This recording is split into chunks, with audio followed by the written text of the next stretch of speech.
Okay, hello guys. Um, I'm Tassie Omar. I want to show us how to do really basic stuff on Figma, and I'll be doing that using this simple leaderboard I did some time ago when I was doing daily UI. Okay, so I had to get something really simple because that would enable us to learn faster. So first of all, this is Figma, a UI design tool. I'm using Figma on my browser. It's web based, but there is also a desktop app you can use if you prefer desktop app. Um, to show us a walk around through Figma, these are the pages you can create. These are the this is where you get to create a page on Figma. I hope you all can see. This is where you get to create a page on Figma. You name it what you like. You get a new empty canvas in case you want to create separate pages. Maybe say you want to create a sign up page here, create another page, you want to create a sign up page. This is where you get to create different pages. So these pages are just pages of designs I did in the past. Let's look for the leaderboard. Okay. Okay, so this is all for the pages. We have the layers where every single thing with the design, everything will write, every vector, every text, every shape comes as a layer on this panel, and this is the tool where the main tool is. From here you can import a sketch file onto your Figma canvas. Okay, from here you can place image, and there are a lot of things you can do on Figma. This is just enough bar for most of the actions you can take on Figma. You can save Figma, save as Fig, save a Figma file just like you have XD files, sketch files. This is where you can save your file as a Figma file in case you aren't connected to the internet. I want to assume we know Figma uses internet to save our work on cloud. Okay, so in case you're not having access to internet at the moment, you can save your file as a Figma file. Save to version history. Um, this is just for you to save your files. Then show version history is just show version history just allows you to go back to the previous designs you did before the current one. So when you click on save to version history or show version history on your Figma file, it takes you back to previous designs you did before it got saved and stuff like that. I want to believe you understand, but with time we will of course. These are a couple of options we can take. All these options all have shortcuts, so I don't usually go to this hamburger mainly because I know all the shortcuts. Okay, this zoom in, zoom out, using rulers. These rulers um just to aid alignment. Okay, because we should know by now that alignment is a key thing in every design. And have outlines, resources, frame outlines, vector. Okay, all these are just options you can do when you select something, but we'll all go through that. We'll all go through that. Let's not rush it. Figma enables plugins. There are a lot of cool plugins that I use here. Majorly Iconify to get my icons. A lot of cool things you can do here in your own free time. You can just look through the plugins, install a lot because I installed a lot of plugins on my system, like a whole lot of plugins, a whole lot. These are all the plugins. I don't use most of them, but I just haven't installed integrations. You can integrate to Dribble, Evercode. You can get desktop out. Okay, this is just like a normal navigation bar that you see all the actions you can take on Figma. Okay, so this is just the move tool, or you can select something and move it like this. It's called the move tool. You can select your iPhone frame and move it around the canvas like this, like this. Okay.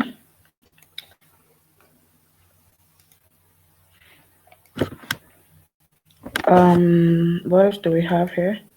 We have the frame tool and slice. This frame tool just okay. Let me show us an example. Once you click on the frame tool, you come to the right hand side. You see a list of frames you can select from. We have the phone frame. On the phone frame, we have different screen sizes for the iPhone, for the Android, depending on the screen you're designing for. We have for tablet, iPad, Surface Pro. Okay, so we have a frame. You know, most designs, most projects have versions compatible with your phone, your tablet, your desktop. So we well, we're just getting started, so most of us might not be familiar with it. But along the line, you realize how these guys work. You create a frame. You know, trying to do a responsive design. You create a frame. Um, okay, this is what I used. And we'll come to that. We'll come to that. We'll come to that. So this is a tablet for creating tablet frames. I want to design for tablet, desktop, watch, paper, social media. Social media comes in handy when you want to do a design for Twitter post, Twitter header. It shows you that you know that header size. For those of us that has used Twitter before, okay, so you want something to fit directly on your Twitter header. There are frames for it. It's something really nice for Instagram. Dribble shot LinkedIn cover. It's it's just nice. Like get the default sizes for this guys on Figma. So this is our tools. This is the rectangle tools where we get to create rectangles like this, and then we can do whatever we want to the rectangles. This is corner radius. Another way to come around this corner radius is by doing this. Increasing the values from here like this, or by dragging it like this. Okay, um, that's just it. A lot of other stuff you can do, but that's not what we're looking at. This is our line tool. We get to create lines. This line, if let me zoom in so you see my line is not in a straight line. It's not straight enough. So this is the line I created. And to get straight lines, you hold shift. Now we're going to check the difference. Going to check the difference. You look closely, you see that the line is not straight. But look at this one. Let me zoom in better. You look at this one, you see adequacy in smoothness and straightness. So when you want to create lines, you ensure you hold shift like this, so you get something really straight, not okay. That's that. We have the arrow tool. We want to create arrows. Click on the arrow tool and create arrows. And same way you create lines and hold your shift, you create arrows and hold your shift. Now I want you to see the difference.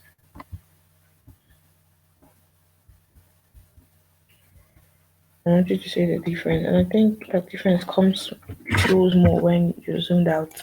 This guy isn't straight. This guy is pretty straight. So we should try to hold shift, and if you want to um get the arrows moving straight on both ends, okay, like this, can do it any end we want with our shift. Okay, with our shift button. We don't really want to skew the arrow. So we have our ellipse too. Our ellipse doesn't stay in proportion if we don't use our shift as well. So we should try to hold our shift when creating these guys so they stay in proportion like this. Okay, I hold shift, hold alt. When I hold alt, it increases the size. When I release the alt button, it reduces. So this shift just helps it stay in proportion. Now this is what I'm doing, holding my shift. it doesn't lose shape, everything is in order. But when I don't have my shift, okay, this is how it is. Now it's big, it's small. I mean, it's not usually in straight line, something like this. You don't know when it's big, you don't know when it's small, you don't know when it's But another way to find out is by checking the width and the height from this tab. Okay, we'll get to that. Get to that. But the reason I'm saying all this is so we learn to use our shift button. We try to create this shape using our shift button so everything aligns. Photoshop has this feature. A lot of design tools I've used have this feature. When you hold your shifts, everything aligns properly. The same goes for polygon. This is rectangle. It's really rectangle. You can get many sizes off of your polygon.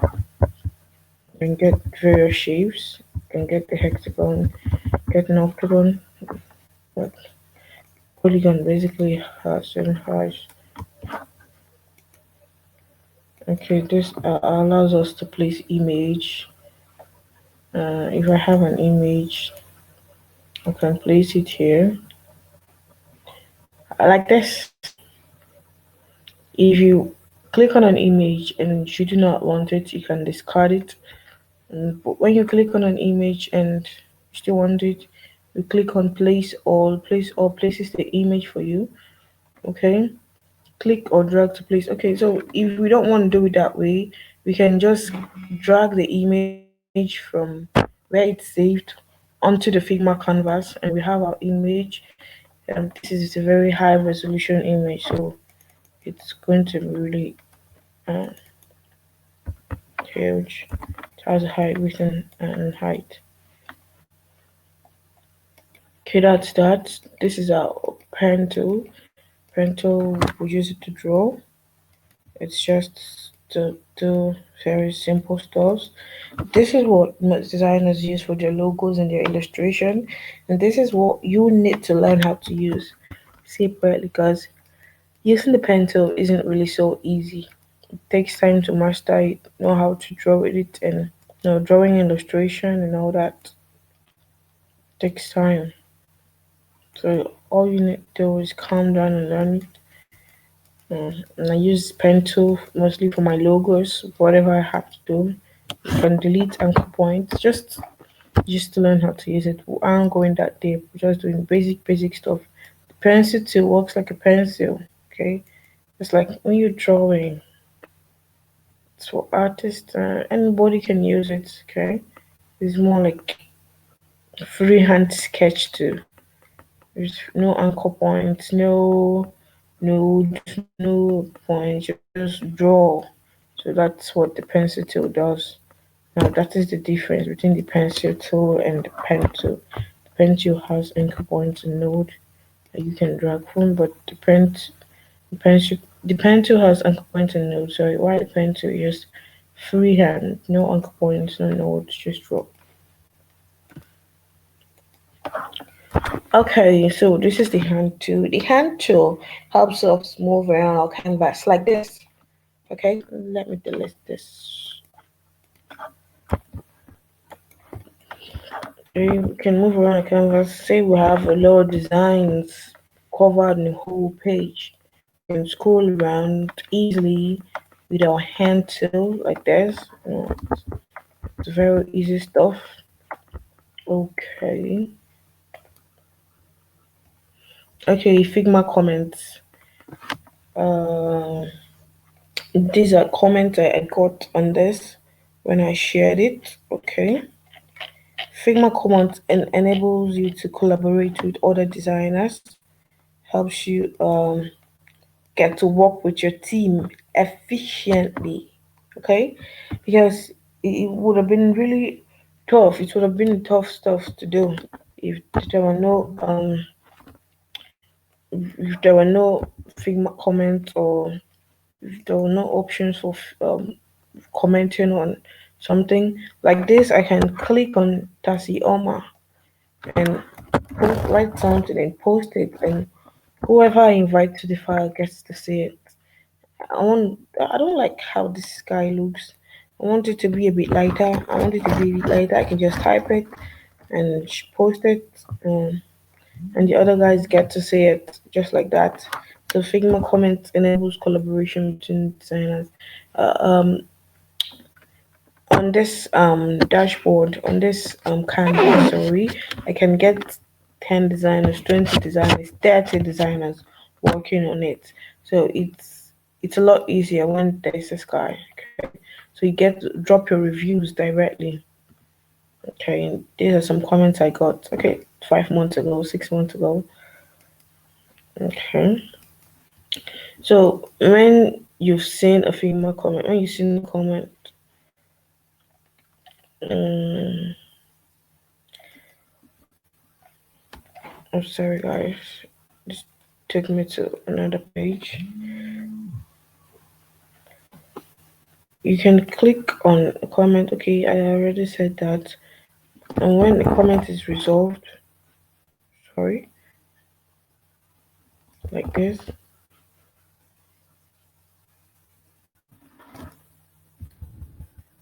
post it. And when the comment is resolved,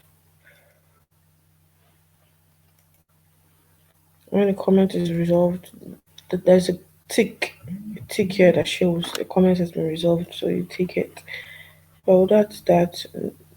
This is where you get to rename your file. Yeah, I can change it to tutorial. Anything I want, but I don't know how to, so I'll just leave it that way. Let's leave the Figma comment. So publish styles and components. This is where you get to put your styles and components. That's a little advanced. I think I'll talk about that in the next tutorial. Show version history. I said something about version history where you get to see the versions, the previous designs you did before it gets saved and updated and stuff like that. This is export, where you get to export your canvas, duplicate, rename, move to project. Okay.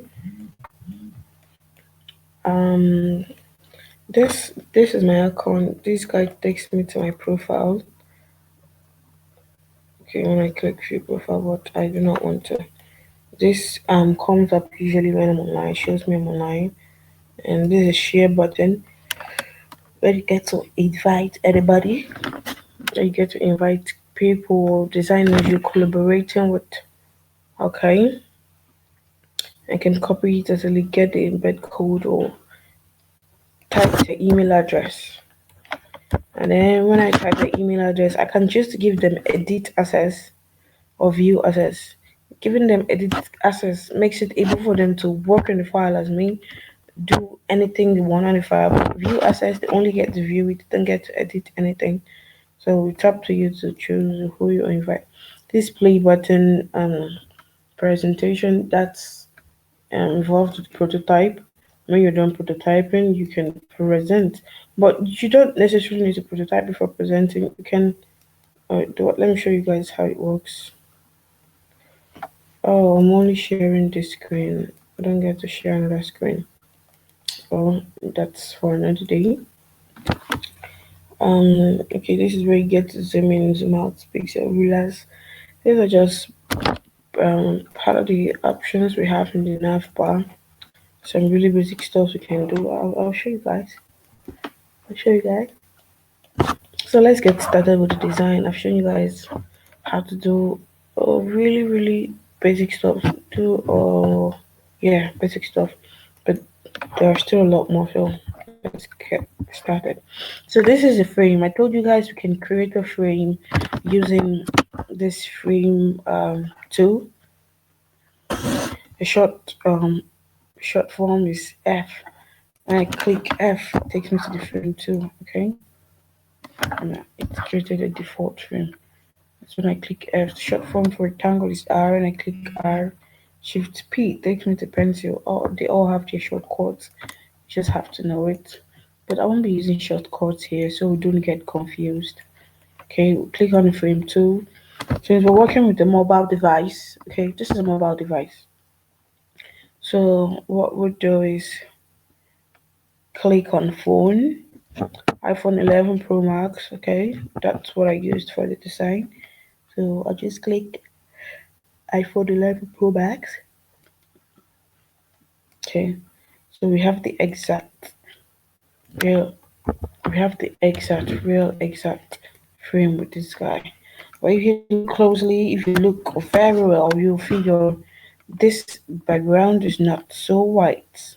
Like it's not as white as this. So you know we're trying to do this exact design. So to get this exact design, we'll get the color here. So this part is where we get to work with our colors, text, stroke, effect, export.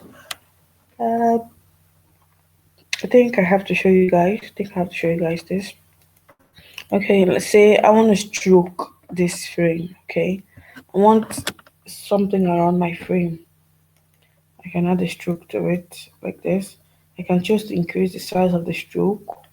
Okay, I can just to reduce it. It's up to you depending on what you're trying to do. You can choose to change the color of the stroke to whatever color I want. Okay, I can choose. Okay, I can lock the eye. Can remove the color from here. This is advanced stroke settings. I can choose to make it dash like this. And there are a lot of cool steps you can do here. But I'll try not to really go deep so we don't get confused. We're not really using the strokes, so let's leave it. It's just for you to have it in mind that these are really things you can do on Figma. Let's remove dashes. The stroke can be in the center, can be outside like this, can be inside. So default usually is inside. Let's leave it inside. Okay, so we're not working with strokes. I guess we'll double check. You see how to change colors and you see how to add stroke. Let's work on colors. Okay, this the size the color is white. We can change it to any color from here. Let me show you guys. You click on this plus icon to add a color. You can click here like this. It brings up a canvas for you to change your color. These are colors I've used before. You can choose your colors from here. If you have already predefined set of colors, you can click here. Maybe take your cursor to whatever color you're trying to pick. So we're trying to pick this color, right? So let's pick this.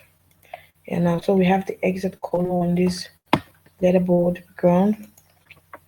Okay, so what's the next step? What's the next step? We have a text. Okay, we have a text vector, another vector. Okay, I actually drew this guy myself, but we know we can get this as icons. These are just icons you can get from anywhere. I wouldn't want us. Okay, well, there are a lot of places you can get your icons.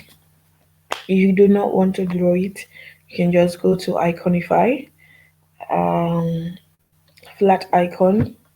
Iconify is a plugin. It's a plugin I use on Figma, Iconify. But we're not using Iconify right now because I drew these icons. Well, I do not want icons from Iconify right now. So, but you guys can see that you get a list of icons that you can use. Okay. Okay, so I drew this guy. Let me show you guys how to draw it. Let's not go getting icons. Since we're trying to learn Figma, this would help us learn it more. If you look closely at this, what do you see? Three lines. And I told us how to draw a line. I told us we can use a line tool. Yes, and we can use the pencil tool. Oh, sorry, the pen tool. Because the pen tool is basically for drawing. Remember, I told you guys you have to hold your shift button to get a straight line. So I'm using the pen tool because I'm used to it. I don't even remember to use line tool, but it's fine. It's all about your choice. It's all about your preference. So let's draw this guy again. Let's draw this guy again. Oh yeah, I forgot to mention something. Oh, it seems I removed the grid system here. I was supposed to have a grid. Supposed to have a grid. Okay, so I'll show you how you guys work. Grid helps us align our work, put our work in order like this. So we can have columns. Okay, we can have rows. I just hope we can understand and see that these are really basic stuff we should know. Okay, so we have columns, we have rows. Let's use the columns to get our work aligned. Let's increase the count to suit what we already have. Okay, this does the job. Count of 11. I can have it for rows as well. So this works too. But let's work with columns for now. Do we stretch it?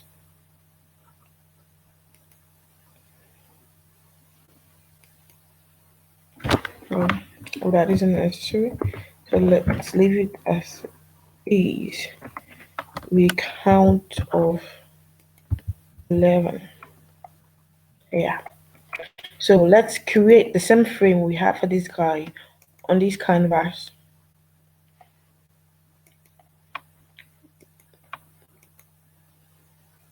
This is supposedly a mobile app, okay? So let's get the same 11 columns.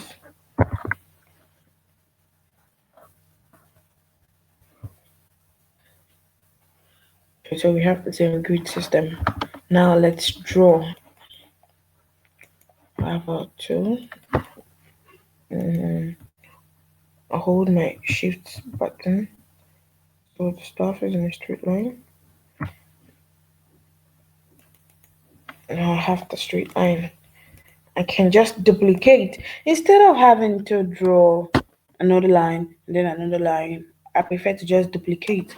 And there are two ways for you to duplicate. You can either use Control D, duplicate selection. It pops up. You see that it has been duplicated, or you hold your Alt key like this, and drag. Okay, but if you look closely, you would see that these guys aren't aligned. Okay, hold one line, hold your alt key to the other line. You see 6.5. 6.5 is the distance between the two lines. Hold this guy and hold this guy. You see 5. 5 is the distance between the two lines. And we are supposed to align them. Let's see if these guys are aligned. These guys are aligned because when this stuff appears, you know that it's aligned. And here, I'll show you guys. When I select the 3, you see that it isn't aligned. Okay, but here when I select the 3, you see that it's aligned because it appears here, and you can get to increase or reduce the size from this angle. I hope you guys can see where my cursor is. Okay, so let's leave it at 6. If you notice, this guy is a little bold because I increased the stroke size to 3. I can choose to make it 2. I can choose to make it 1. I chose to make it 3. Okay, let's leave it at 2. But it's all the same thing.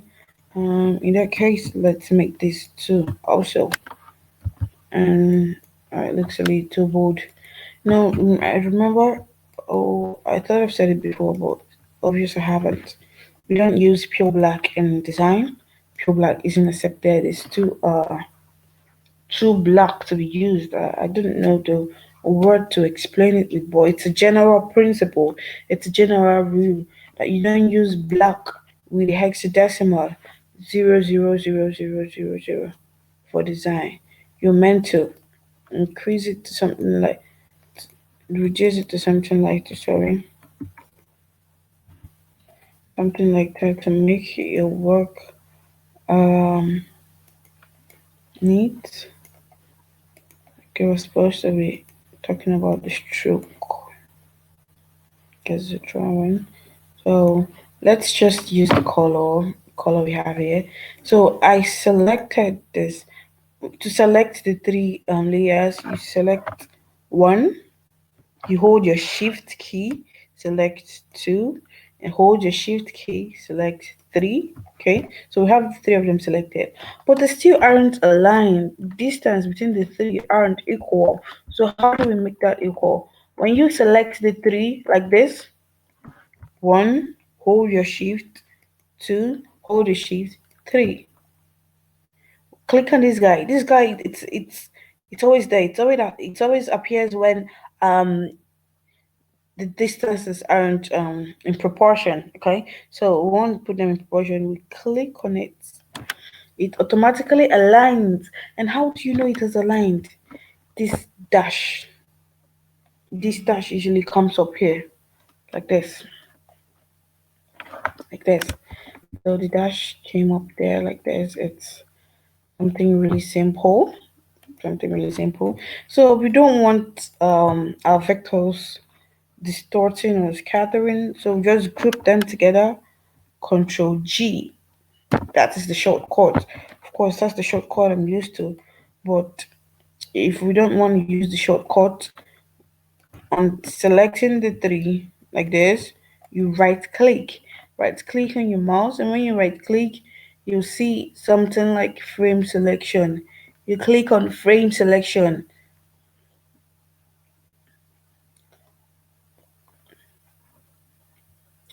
I think frame selection. Okay, let's use group selection.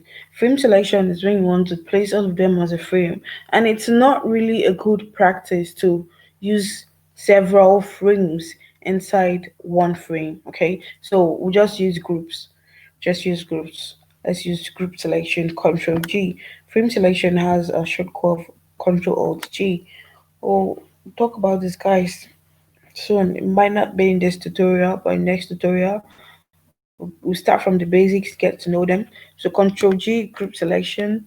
It comes as a group. You can choose to name to change the name of your group like this, to rename your group like this.